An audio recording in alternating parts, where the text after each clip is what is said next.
Bingo Blitz rules.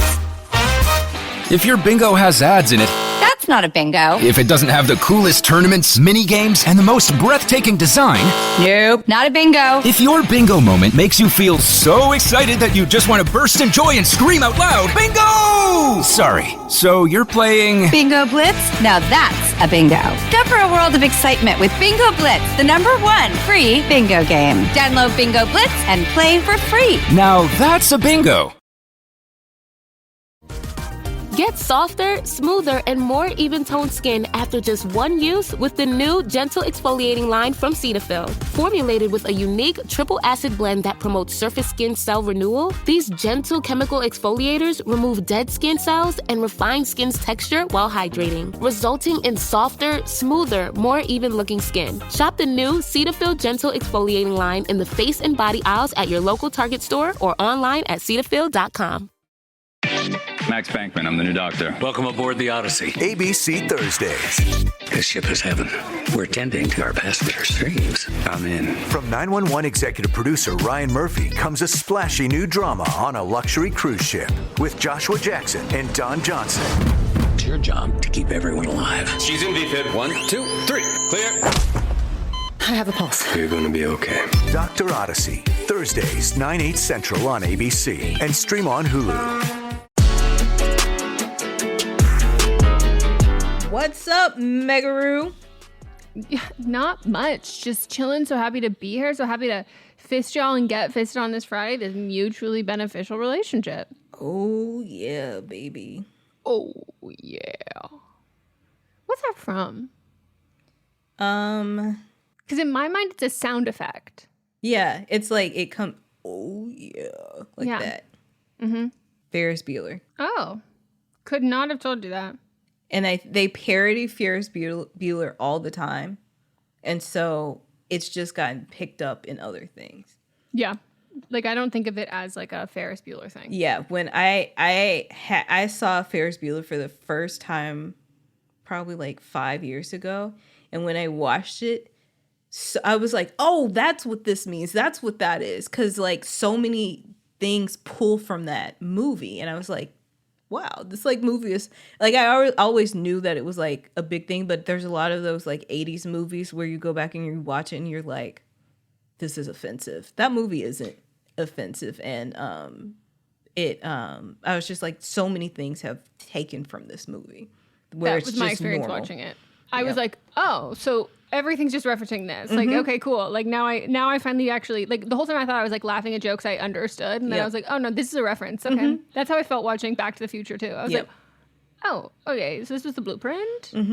But I didn't see it until much later either. Because one thing about me as a child is that's rung true as an adult. You're not going to catch me watching a movie about a boy. Like, why the fuck am I watching a movie about a boy? Like, first, I never would as a child. Harry Potter was a stretch. And then I was like, okay, Hermione. Like, there are women there. Yeah. But like, childhood movies? No. Yep. No. Why would I watch a boy? Yeah. Why would a boy be there?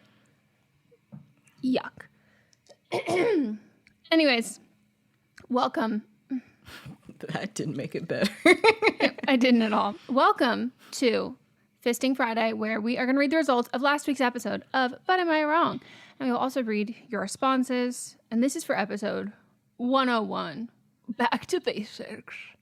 All right. Melissa thinks we should be wishing for more micro downfalls. 2% said I was wrong. 98% said I was not wrong. A couple people shared their own. I loved these. Added to the list saying annoying things. A small rock always in their shoe.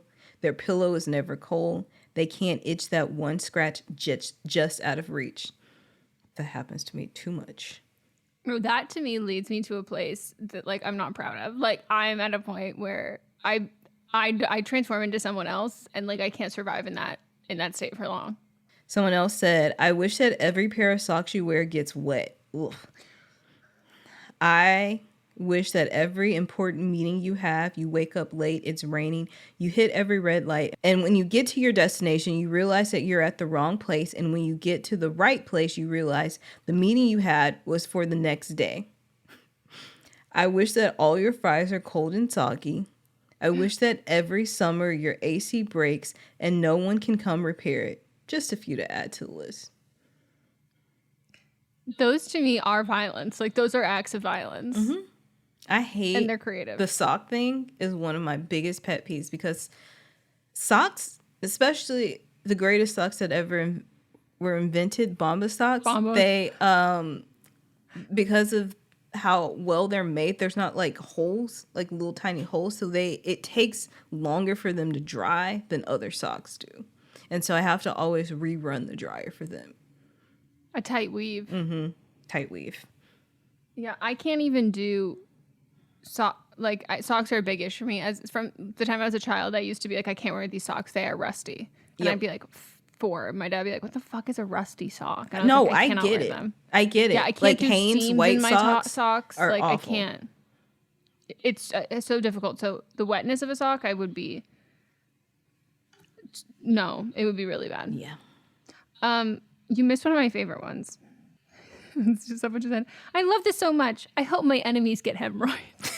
I just love how it was phrased. Where I was just like, it sounds like cute, the second version of it too. And someone else said, "I love this because I'm too nice to wish death, but I'm totally okay wishing they step on a Lego." Yeah, and that's painful. It feels close to death. Yeah. Meghan thinks we need to pay flight attendants like we pay travel nurses. 3% said I was wrong. 97% said I was not wrong. And someone wrote in and said, I had no idea their pay was this bad. That's actually wild. Someone said, very true, they are underpaid. However, I'm a travel nurse recruiter for the largest for-profit healthcare system, and even the travel nurses aren't getting paid, but that might just be in for-profit space.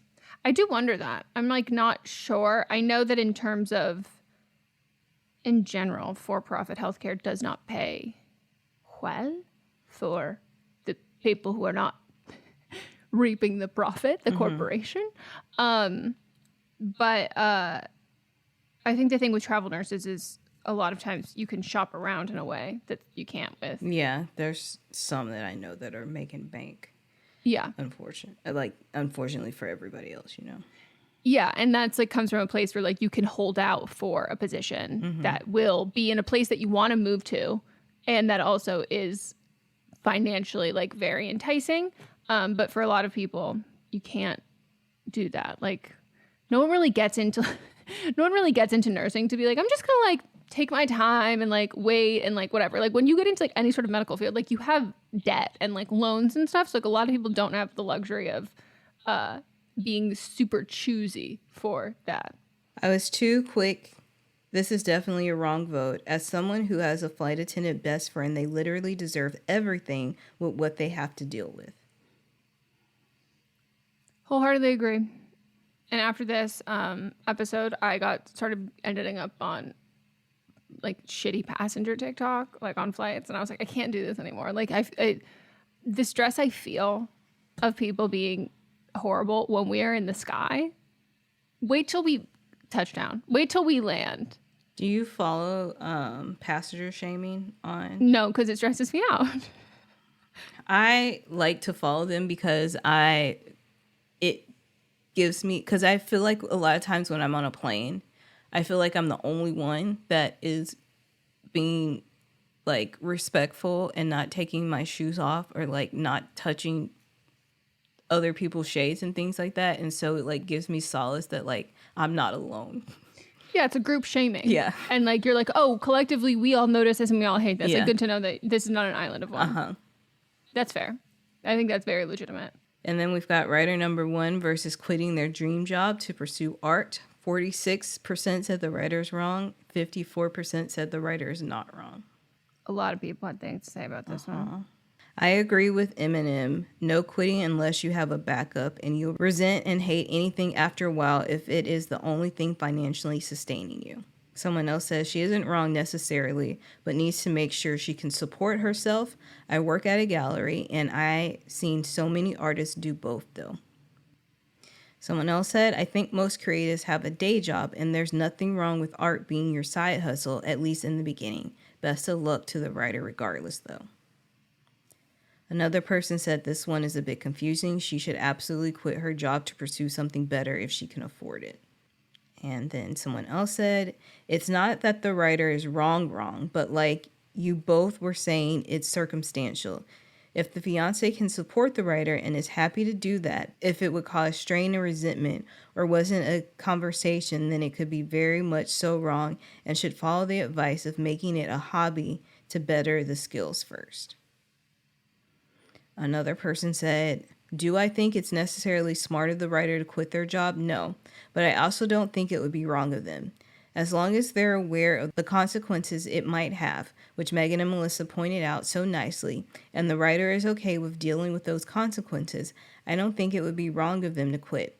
But again, it might not be all sunshine and rainbows, and they have to be aware of that if they decide to quit.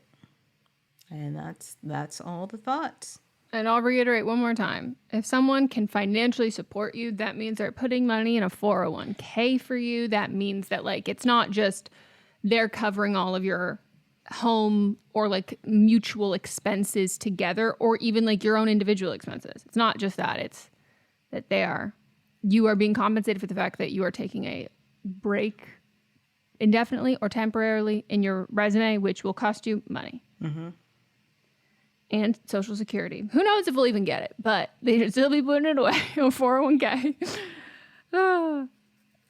Then we have writer number 2 versus the cousin who wants to move in. 7% said the writer is wrong. 93% said the writer is not wrong. Someone said, if the writer's comfortable with this, I'd tell the cousin she could come stay for a few days / a week to set up a plan for her next steps and relax without a stressful living environment, but that unfortunately it wouldn't work for her to move in. Either cite the 2-week visitor limit or that it wouldn't work logistically, which I agree with. Again, I am a big proponent of lying when it is beneficial. Like, I just like, and here's the thing, I support other people lying when it is like mutually beneficial. So like, to tell the truth to your cousin, if someone was like, I really don't want you to like live here with me for like this long, I don't really want to hear that. So like, I would actually rather you lie to me. It's not harming me. Protect our feelings, protect our relationship. All right. And then wrong of the week, Marquise White. 96% said White is wrong. 4% said White is not wrong. Just reading that. Melissa, I had the same feeling. And I have a really big issue with, I don't like when it goes on 2 lines. And so Marquise, it's too long of a word. So like it would start going on 2 lines and people misvote more with that. Yeah. And so I was like, let me make sure I capitalize White so like it's a little more clear. But I felt silly writing that. My godmother and her family, her last name was White. And so this was when I was in like 3rd grade. And I made this sign that we were going to meet them at the gas station so then they could follow us home, because before navigation. That's so funny. And so we went up there, which makes me laugh because they probably had a cell phone. Just like, no, they wouldn't work out of a certain range. They probably were at a payphone and called us. And so we met them up there and I had made a sign that said welcome Whites. And then I was like, you know what? This probably shouldn't put this up. Where were you driving through? We were in Texas, and it was in our neighborhood, like down the street. They just got lost when they were trying to find our house. But yeah. I thought it was going to be like, Whites follow us. And then you like turn around and you're like, that's a really long caravan. Someone said, okay, I was going to wait until the votes came up to talk about Melissa's, but am I wrong? But I simply cannot wait because I've been sitting on this drama for a while, waiting on her to bring it up because I knew she would clock it. When I first saw all of the discourse about this, I was a bit torn because at first it seemed very innocent and as a lapse of judgment. And because I have a friend who is a teacher, she has built-in relationships with her students as far as giving them advice, buying them / giving them money for groceries, bills, etc., because their parents truly aren't taking care of them. And her being a former foster kid and being bounced around in the system, she has a heart to take care of these kids. But there's a big difference between helping students with their necessities and inviting them into your personal space like this man was. And the more I thought about it, the more I realized that if I was a parent and my daughter came home and told me she was taking down her teacher's hair because they asked her to do, So I would be up at the school causing a scene. Then come to find out this man has gotten in trouble for trying to shoot his shot at a 16-year-old. This man is literally the worst and should never be around kids ever again. Yeah, I found that video again yesterday, which I think I brought up, but I was like, I don't know. I couldn't find it before the last time we recorded. I found it again yesterday, and it's a stitch with, I don't know if it's one of his students, but it is a 16-year-old girl in clearly what is a high school bathroom, and she's clearly 16. And like people in the comments like, she's got a mask on. Like you can't totally see how old she is. I'm like, first of all, school bathrooms all look the fucking same. Like you know, this is a school bathroom, and like she looks like a student. Like she's a kid. And everyone's like, this was like a trend. Like he definitely didn't know. And I'm like, yeah, but sure, that could be what he's saying. But like he, more than anyone, he's in schools all the time. So he knows what a school bathroom looks like more than people who are like, oh, I recall what a school bathroom looks like. Like he interacts with 16-year-olds more than a lot of other adults. So he knows what this age looks like. Right. And even if it was like a totally innocent, like he would have had to have the discernment there to be like, this is not a good call. But he knows it's not a good call because he doesn't filter that through any of his life. Like this is just, it doesn't fucking matter. And he was like shirtless doing a duet about it. I was like, disgusting. Put some clothes on. And if you have that much, like if you are doing teacher content and have that much interaction with your students and also putting them up on your page, you should never be doing anything where it can be taken out of context. Even like anything, if you're shooting your shot, that is in the big picture sexual related. So you should not be doing that on your page. Whereas teacher content. I don't even want to see you thirst trap with a guitar and shirtless. No. Like, no. If this is teacher content with your students are going to go home and watch this. Their parents, you said, have approved. So therefore, your page needs to be like a fucking run by a brand. Like this needs to be that. Like you can have your personal page and do your own personal stuff on it, but like you can't just have it be like, oh, at a drop of a hat, I'm no longer a teacher here.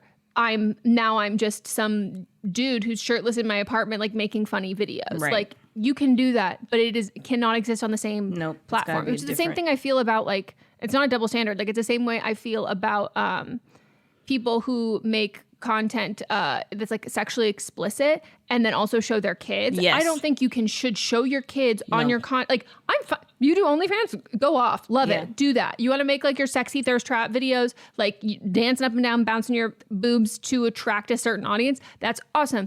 Don't show your kid on that. Agree. So not a double standard, even though I'm also a big fan of double standards.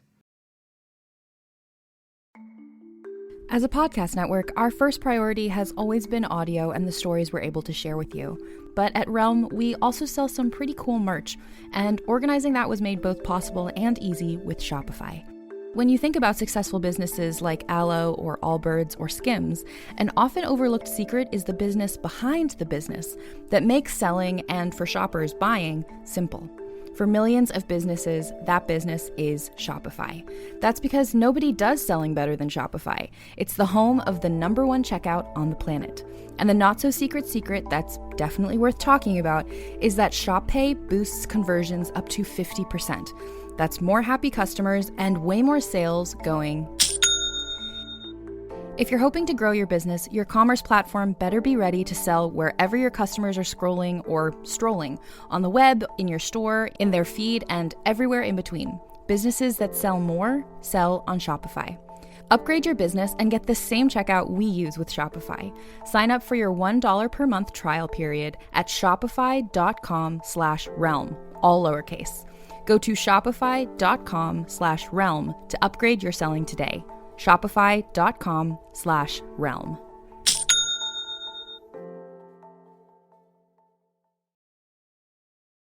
Hi, I'm Jennifer, a co-founder of the Go Kid Go network. At Go Kid Go, putting kids first is at the heart of every show that we produce.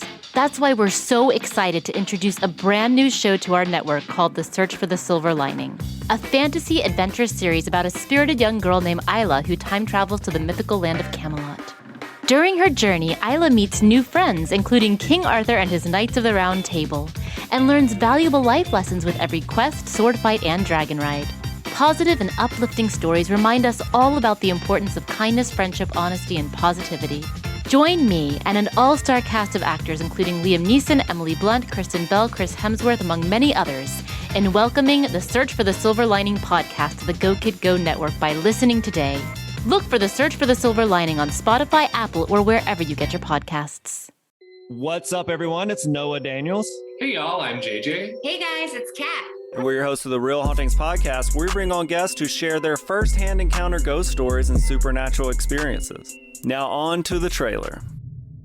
I've been warned to not tell this story, but I think because of the way it ends, it's okay to tell this story, because some people say that with certain entities, to like speak of them or talk about them or in any way like portray them as powerful will attract them to other people.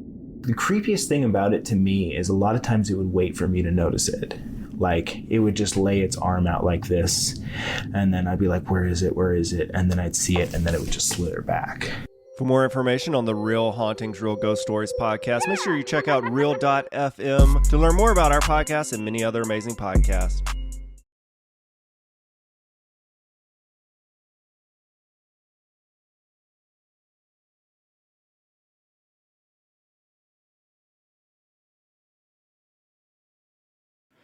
Someone else said, wow, I didn't vote on purpose and have no idea what I voted, but he's wrong, though I have some thoughts on Melissa saying there should never be no physical contact ever.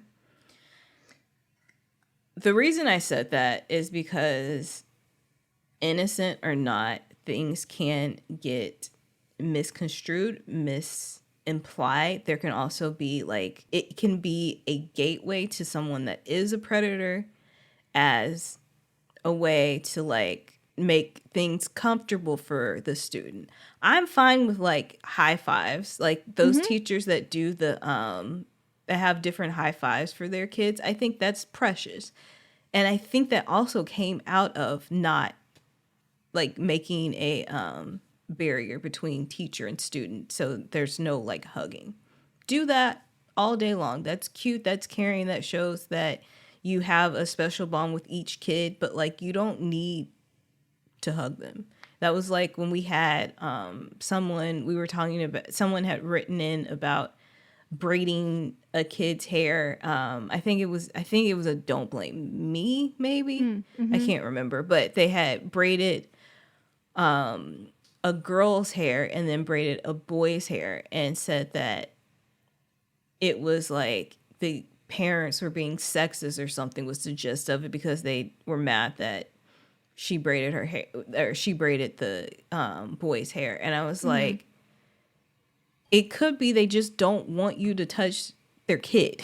It doesn't have to be that.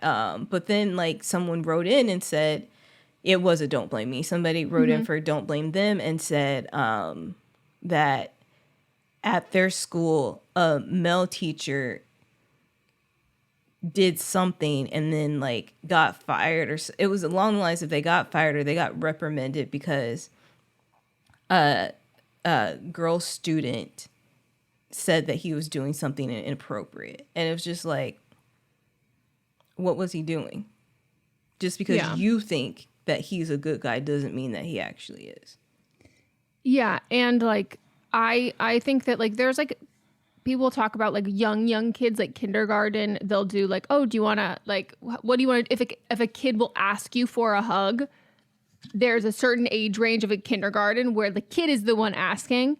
And it's like, okay, you can do a one arm shoulder pat hug, something like that. But it's like, you cannot be like instigating any sort of like physical touch or affection in that way. And even like, it's a gateway for the kids who are participating in it, but also from the ones viewing it, because then it becomes like so often it takes us so long to kind of unpack and realize like, oh, that relationship that this older, specifically in like our instance, this relationship this older man had with me was like very inappropriate, but like I didn't know that. And like, so when you have to come up with that concept, because so often, even now, it's like you're being go hug grandpa, sit on grandpa, like do all of these things. You're being told to do all of this. And so therefore it feels like you're not allowed to feel uncomfortable.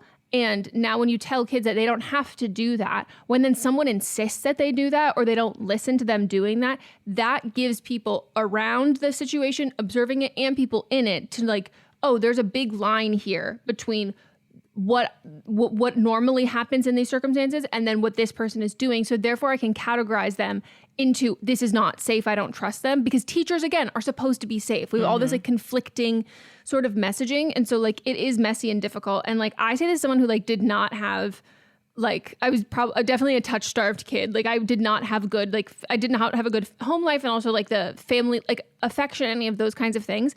And I had like very, very kind and like sweet teachers, but I do not remember if those teachers ever like hugged me. Like I don't remember if my elementary school teacher, and that doesn't, it's not like, oh, that stuck with me and like whatever. But like I was able to have like very close relationships with my elementary school teachers without there being anything there that I can recall. So it's like, oh, well, it's so important. I'm like, it's not, because like if it happened, I don't remember.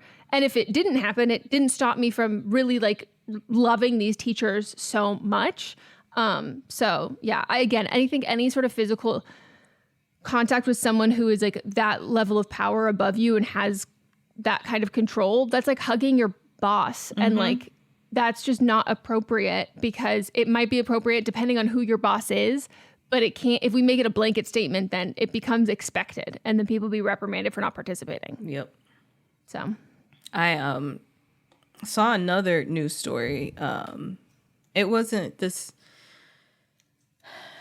it's in the same school district that the mom and son who were doing that sex ring, same school district, because the same people that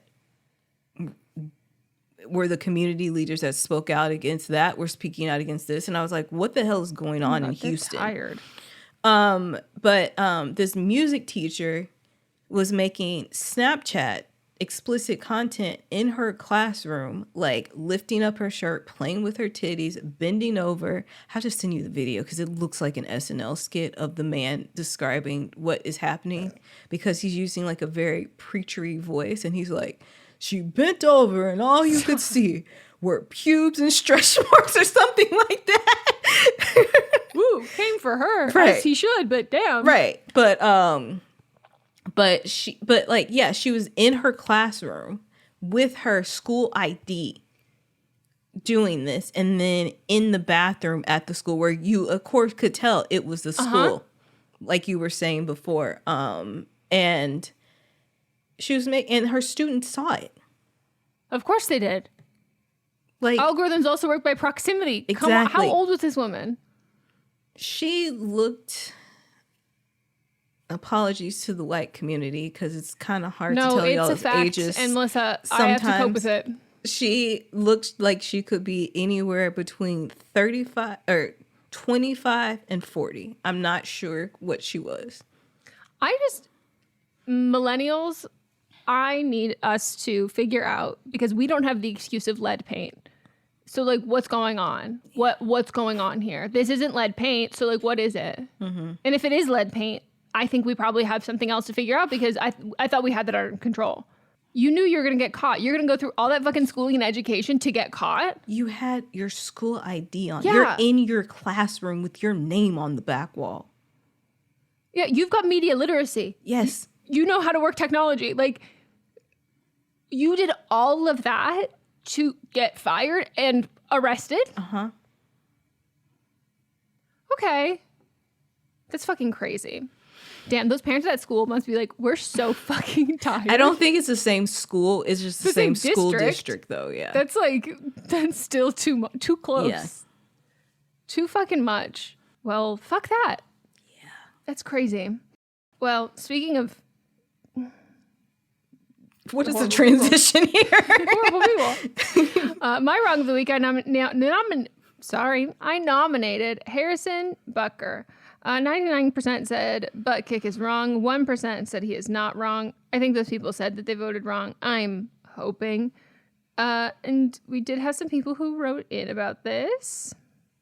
As someone who has lived in Kansas City their entire life, this is unfortunately not the first time he's publicly pushed his views. He's one of the many faces of the campaign to try and ban abortion in chaos in our election after Roe v. Wade was overturned. Also, unfortunately, the family who owns the Chiefs are raging conservatives. They don't care that he overshares his opinion. I have been his number one hater for years. I watched or read an interview or a statement from the Kansas City, like the Chiefs owners. And then I looked up a picture and I was like, oh, yeah, these are the Kansas City. They look like the Chrysleys. Like, I was like, for sure. Got that. Someone said, oh no, I read it wrong. Butlick is wrong. Please, please. I do not want to be associated thinking this man is right. I'm an ex-Catholic for a reason. Walking into the woods forever now. Make sure my Patreon doesn't get payment. I'm mortified. So yeah, I by the way, I'm not going to say your name, but you know what you sent. When I saw your profile picture, I immediately knew that you voted wrong. Like, there was not a doubt in my mind that this is like, we get to know, even if people don't always interact, but especially when people like respond to stories, like we start to know your face and your profile picture. So I would be like, oh, I know you didn't vote correctly. That was definitely an accident. I've only seen photos of him in his tights and jersey. And then there's like the shaking head emoji, like the rattled one. I'm all for supporting straight men dressing well without having their sexuality questioned, but this dude is so far from straight, he can't even find it on a map. With something like 5 million podcasts, finding a really good one can take a ton of time. So let me recommend one. It's called Something You Should Know. I'm the host, Mike Carruthers, and in each episode, we discuss topics that can be really helpful, like how to read people better, the psychology of crowds, or fun things like the story of Legos, or why you probably wouldn't be here if it weren't for horses. Something You Should Know is the name of it, wherever you get your podcasts. Hey everyone, join me, Megan Rinks. And me, Melissa DeMonts, for Don't Blame Me, But Am I Wrong? Each week, we deliver 4 fun-filled shows. In Don't Blame Me, we tackle our listeners' dilemmas with hilariously honest advice. Then we have But Am I Wrong, which is for the listeners that didn't take our advice. Plus, we share our hot takes on current events. Then tune in to See You Next Tuesday for our listener poll results from But Am I Wrong? And finally, wrap up your week with Fisting Friday, where we catch up and talk all things pop culture. Listen to Don't Blame Me, But Am I Wrong on Apple Podcasts, Spotify, or wherever you get your podcasts. New episodes every Monday, Tuesday, Thursday, and Friday. Merry Christmas, everybody! My name's Eric Peterson. I'm here with my good buddy, Danny Jordan. And we are the hosts of Christmas Countdown Show. We're so thrilled to be bringing the merriment to you all this holiday season. On Christmas Countdown, we love to count down our top 10 favorite things related to the holiday season. That could be food, movies, music, everything that we all love about this massively merry good time. So wherever you get your podcasts, make sure you click that subscribe button. Eric, are you ready? I am ready, and we hope that you are too. Merry Christmas, everybody! Let's go! And here's the thing that I want, like, about him being bad, like a shitty person and all of this and all of those rumors or whatever. The thing that has like really gotten me, and I have zero issue saying this, the fucking interview that they did on, or like the statement that Travis and Jason Kelce released on their podcast about this is legitimately like the least funny thing ever. And I really hope that women who are like fans of them and who were also like critical of Harrison Butker is like, you notice the through line. Cause like the joke that they made, they like talk about it. And Jason says, you know, I asked Kylie if she had seen it. And I was like, Mom, gotta get back in the kitchen. And I was like, so the punchline there is like, it's giving very much Maddie Healy. Which, wait, what was the full? It was basically being like saying something about like Kylie was upset about it. Like he was saying, he's like, yeah. And I don't even know if that she's not there to talk about it. And like, I love a Philly woman. Like I'm just gonna, I love a Philly woman till I die. And so he had says like, oh yeah, Kylie was upset about it. And I told her like, Ma, just get back in the kitchen, woman. And it's supposed to be a funny joke about that. Those are so fucking parallel that there is no joke there. And it's the same thing as like Maddie Healy being like, oh, I'm not a racist. So in order to make fun of racists, I'm going to say something racist. And I go, so what are you doing here? Like, it's like, there is no nuance you are adding. Like, you're not moving the needle. It's like, if you're parodying someone being bad, what's the conclusion? Like, what's the follow-up of that? You can't just be like, oh my God, yeah, this guy's so sexist. Ugh. Yeah, woman, get back into the kitchen. Huh, am I right? I'm not like him. And I'm like, so how are you not like him? Like, Right. you can't just, and then they go on to basically be like, you know, I've like known him, and like Travis was like, I've known him, and like, you know, he's a great player and like he's a great teammate. But like the only thing I probably agree with him with what he said is that like, yeah, I bet he like loves his family, but like, you know, everyone's entitled to like their own views and like basically being like, he's not like a bad guy. And I was like, no. Or you have Patrick Mahomes that's saying the complete opposite. And he was like, oh yeah, you know, like me, and he's like somewhat trying to align with Patrick Mahomes, and like, you know, there were certain phrasing and things that I was like, there's old Travis, and then there's new Travis. Mm-hmm. And then we get back to old Travis, and we go back to new Travis. And I believe old Travis. I don't really believe new Travis. And the whole thing was just like, what's the fucking point of talking about this? And it was like super disappointing to see women in the comments who were so upset about like Harrison, and this on TikTok, because like on Reddit, we were all aligned, but like people who are so upset about what Harrison Butker had said, and then being like, ugh, I knew you guys would have the right take. And I'm like, what's their take? Because you can't just have this idea that like, you know who's supposed to call him out? His fucking teammates. You know who's supposed to hold him more accountable? The men who work in his profession, who he will value and respect. We can't just be taking these breadcrumbs from them, being like, look, they made a joke about it. Clearly they don't align with it. Like, especially the white men that we've seen time and time again don't get any repercussions because like if they say anything, like nobody says they have to be benched or they need to sit down or they can't play football anymore. Like you have a responsibility to do the right thing. And Jason, you just retired. Yep. You're not on the team. You can say a lot more than your brother might feel like he can say about like politically correct statements, which he could have said a hell of a lot more. Yeah. But you take that opportunity to then make a joke to prove that you don't align with what he says by saying something that he would say and then laughing about it.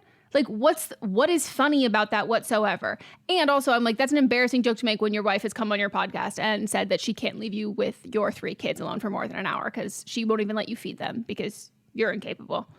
Like, that's not funny. So, and I was also just like, everyone's like, well, everyone, you all know that like Kylie definitely like tore into him. I was like, yeah, but she shouldn't fucking have to. Right.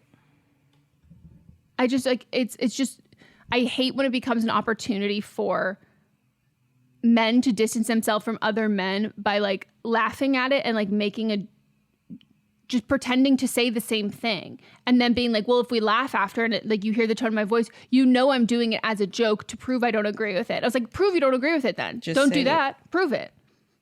So that like really fucking pissed me off.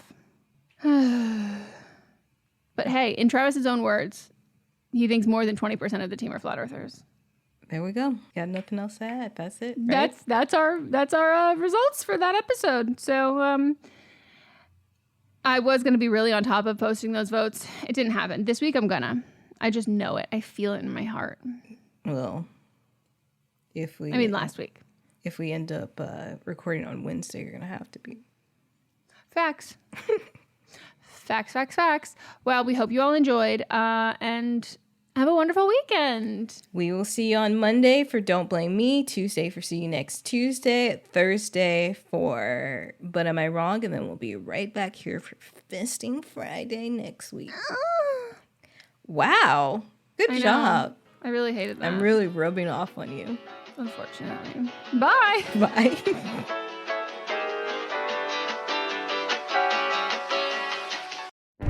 Welcome to the small town of Chinook, where faith runs deep and secrets run deeper. In this new thriller, religion and crime collide when a gruesome murder rocks the isolated Montana community. Everyone is quick to point their fingers at a drug-addicted teenager, but local deputy Ruth Vogel isn't convinced. She suspects connections to a powerful religious group. Enter federal agent V.B. Lauro, who has been investigating a local church for possible criminal activity. The pair form an unlikely partnership to catch the killer, unearthing secrets that leave Ruth torn between her duty to the law, her religious convictions, and her very own family. But something more sinister than murder is afoot, and someone is watching Ruth. Chinook, starring Kelly Marie Tran and Sanaa Lathan. Listen to Chinook wherever you get your podcasts. Hi, this is Rob Benedict. And I am Richard Spate. We were both on a little show you might know called Supernatural.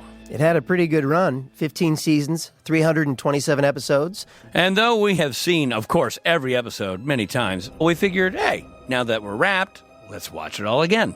And we can't do that alone, so we're inviting the cast and crew that made the show along for the ride. We've got writers, producers, composers, directors, and we'll of course have some actors on as well, including some certain guys that played some certain pretty iconic brothers. It was kind of a little bit of a left field choice in the best way possible. The note from Kripke was, he's great, we love him, but we're looking for like a really intelligent Duchovny type.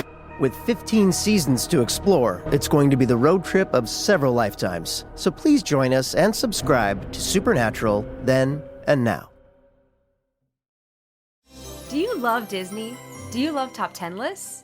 Then you are going to love our hit podcast, Disney Countdown. I'm Megan, the Magical Millennial. And I'm the Dapper Danielle. On every episode of our fun and family-friendly show, we count down our top 10 lists of all things Disney. The parks, the movies, the music, the food, the lore. There is nothing we don't cover on our show. We are famous for rabbit holes, Disney-themed games, and fun facts you didn't know you needed. I had Danielle and Megan record some answers to seemingly meaningless questions. I asked Danielle what insect song is typically higher pitched in hotter temperatures and lower pitched in cooler temperatures. You got this. No, I didn't. Don't believe that. About a wish coming true? Well, I didn't either. Of course, I'm just a cicada. I'm crying. I'm so sorry, Jiminy. You win that one. So if you're looking for a healthy dose of Disney magic, check out Disney Countdown wherever you get your podcasts.